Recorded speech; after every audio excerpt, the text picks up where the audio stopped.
Hey horror fans, welcome back to Room 237, coming at you with another review, and this time is another remake, and that is The Hills Have Eyes from 2006. A movie that I really enjoy. I remember when this came out, I was in 8th grade. A lot of people were talking about this movie. It was like the scariest, goriest thing at the time. Even WCBS TV people says the most shocking horror film in a long time. I can definitely see it. Because actually, I was thinking about this earlier, and when I get to that part, I'll make a comparison to Devil's Rejects. So obviously, this is a remake of 1977 film The Hills Have Eyes, which I have reviewed. I was kind of off in that video. I didn't really know what to say about it, but yeah. So I have reviewed this, and I would have to say I'm a bigger fan of the remake, which was directed by French director Alexandre Aja, who had previous success with the French film High Tension, which I like. High Tension, I'll review that sometime. Not a fan of the twist, though, I will say that. A good cast. You have Ted Levine and Kathleen Quinlan as the parents. Aaron Stanford as Doug. And then I recognize some of the other family members, but I don't know where I've seen them from.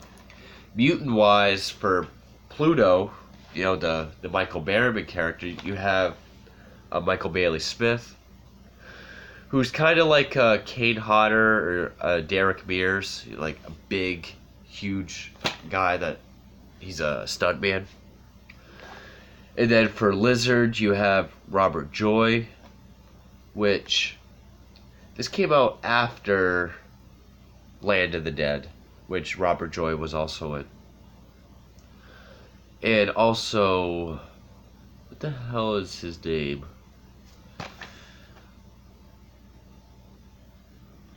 Give me a minute. Billy. It's gonna drive me nuts now.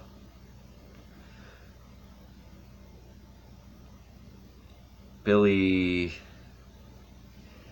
He just passed away too. Papa Jupiter. What? Oh. Billy Drago. Yeah, so may he rest in peace. He just passed away recently, I believe. He plays Papa Jupiter. So yeah, the premise: a family driving through the desert. They have car problems, and within the hills of the desert, there's this mutated inbred family stalking them, watching them, and hunting them. This is the kind of remake that I can get behind, which is weird because this is in my top 3 favorite remakes at number 3. But my other top two are not like this. Evil Dead and Dawn of the Dead. They're very different films from the original. This, though, follows almost beat for beat, much of the same dialogue. Not quite to the extent of Gus Van Sant's Psycho, but close. But everything it does, it ups the ante and makes it better. Just a small example. Like, instead of crashing into a bush, in the original, they crashed into a big-ass fucking rock in this. The gore and blood and makeup effects, which is done by Greg Nicotero and Howard Berger. So we have the N and B from K and B. Some of the finest I've seen. Like, I would consider this movie to be like the John Carpenter's The Thing or the David Cronenberg's The Fly of the 2000s. That's my opinion, because the gore effects are superb and like the mutant effects look amazing. They really do.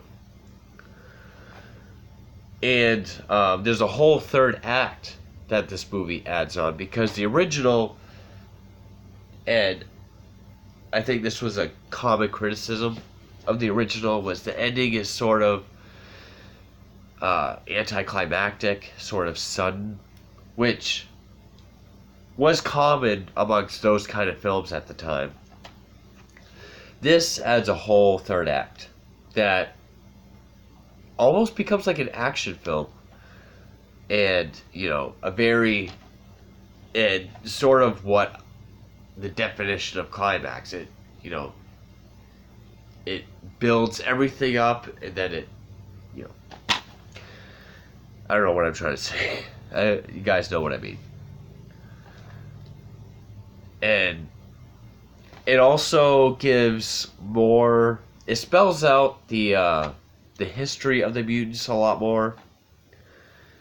Like, it opens up with this text that says, between 1945 and 1960, whatever, the government dropped so many nuclear bombs in the desert for testing, and a lot of the families that were in the area were affected by the radiation.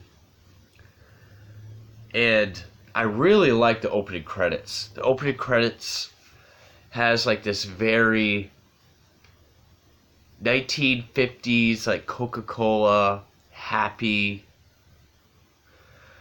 Americana feel, mixed with real bomb test footage, put with pictures of deformed babies, whether they be actually born or put in like jars, put over the song More and More by Webb Pierce. Yeah, I love when like modern horror movies take really, really old, happy sounding songs. Just that juxtaposition is great. Like a modern example would be like the Jigsaw trailer had Running Scared by Roy Orbison.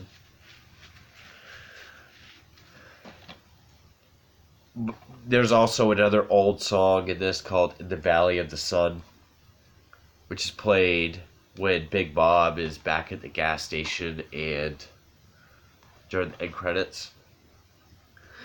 I used to have the soundtrack for this. I think that might be one of the few things is still at my parents' house. Because the songs, I like the really old songs. But also the score. And the score is by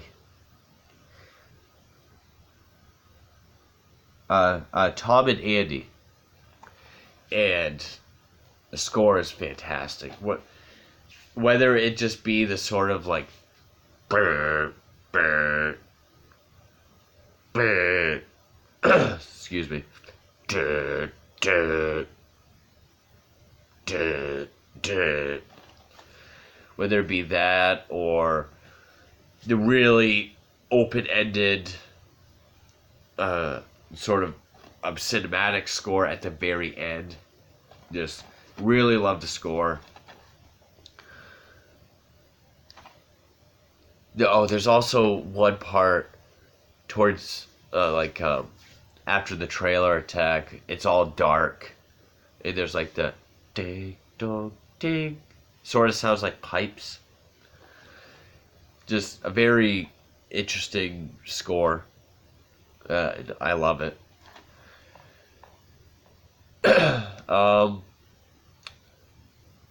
So yeah, I mean, I already explained the plot. Plot's very simple, but the third act is all dedicated to Doug, who has to go find his baby. And I love the look of the testing village that the mutants live in. And I played a lot of survival horror games as a kid, and that kind of reminds me of it. Especially the part where he's walking through, and there's one mutant named Cyst, actually played by Greg Nicotero, who has like the halo, where you just like see him walking around doing his business. And like, and Doug has a great arc in this film. It starts out, and this isn't just me being political, this is actually a line in the film where he's like a Democrat who doesn't like guns. He's kind of a wimp, but by the end of the film, as it goes on, he literally has to go like through the depths of hell and madness with a shotgun, an axe, and just kick fucking ass. The mutants themselves deserves to have a whole section talked about. You have Pluto, who sort of takes Sloth from the Goonies, put him on steroids. He has sort of like the droopy eye. That's actually him. He's sort of the sympathetic one. He's the one that has the most emotion. But when he's pissed, he's fucking terrifying. He's played by Michael Baily Smith. Then you have Lizard, played by Robert Joy. He's the most vicious. He's the one that does like most of the killing. He has like his mouth's like that. Really dry skin. He's the one that rapes a younger sister. Also violates the older sister. Kills the mother. He's sort of the main bad in the film. Then, you have Big Brain, it's sort of weird because, there is the Papa Jupiter character, but he's nothing like he is in the original. Because in this one, Papa Jupiter, played by Billy Drago, has like one scene, and that's when he steals Kathleen Quinlan's body and eats her heart. But he gets a similar death, which is the trailer trap. Because while Doug's going through the test village, the brother and the younger sister, Bobby and Brenda, stay back in the trailer. They sort of rig up some traps, and one of them is to just fill the trailer full of gas and then put matches under the sliding door. So,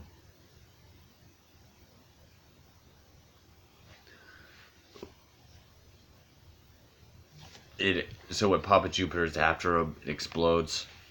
Sort of similar. Definitely more intense in this. Pretty much everything that's in this film that they do in here is amped right up.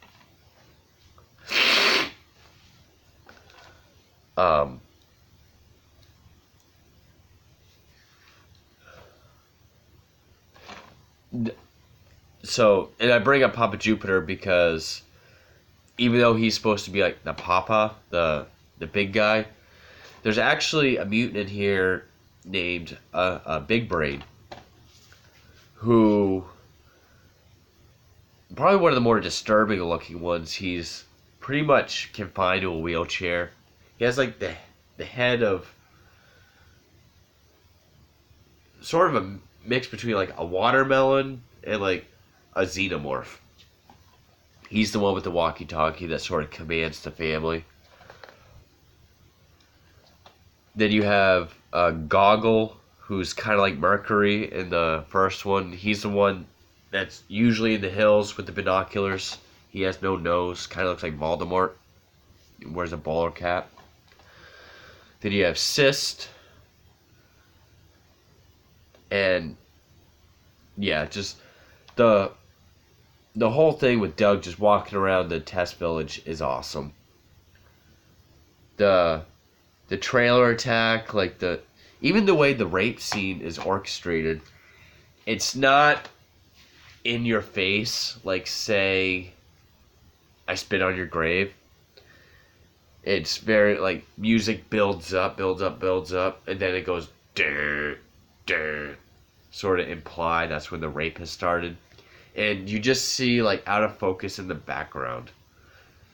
And it just focuses on Pluto sort of looking at the baby.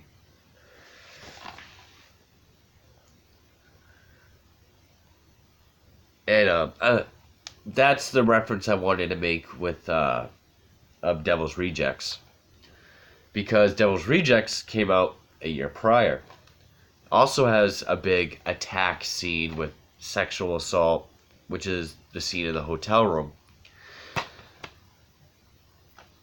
So, like, the most shocking horror film in a long time, I agree.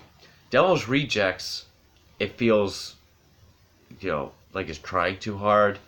This, I think, is just well made. Alexandre Aja, he did a great job directing. I love Tom and Andy's score. The cast does a great job, whether it be Ted Levine or Kathleen Quinlan. Great choice. Even, like, looking back at the original, it's like perfect matches.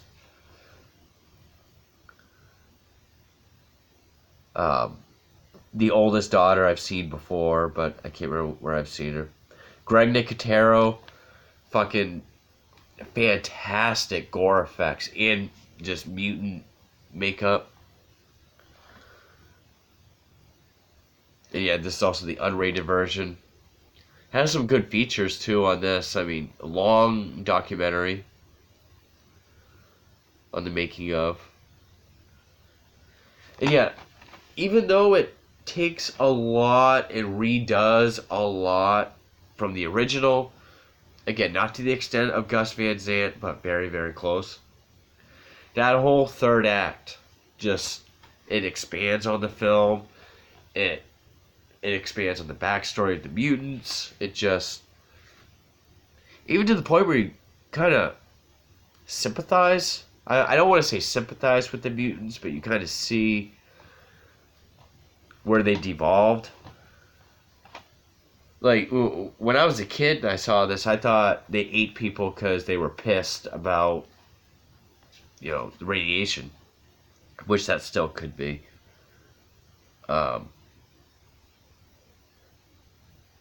yeah, one of my favorite remakes. I've always enjoyed this movie. One of the only ones I can actually think of on top of my head where I actually prefer this over the original. Yeah, it even incorporates, I don't really want to say action or adventure, but compared to the original, it kind of feels that way. But yeah, always liked this film. So, stay tuned for my next video. Will probably be the episode 9 of Reslash, which will be Hills Have Eyes. So, and yeah, I'm kind of all over the place today because both of these videos were kind of all over the place with reviews. But anyway, thank you for watching.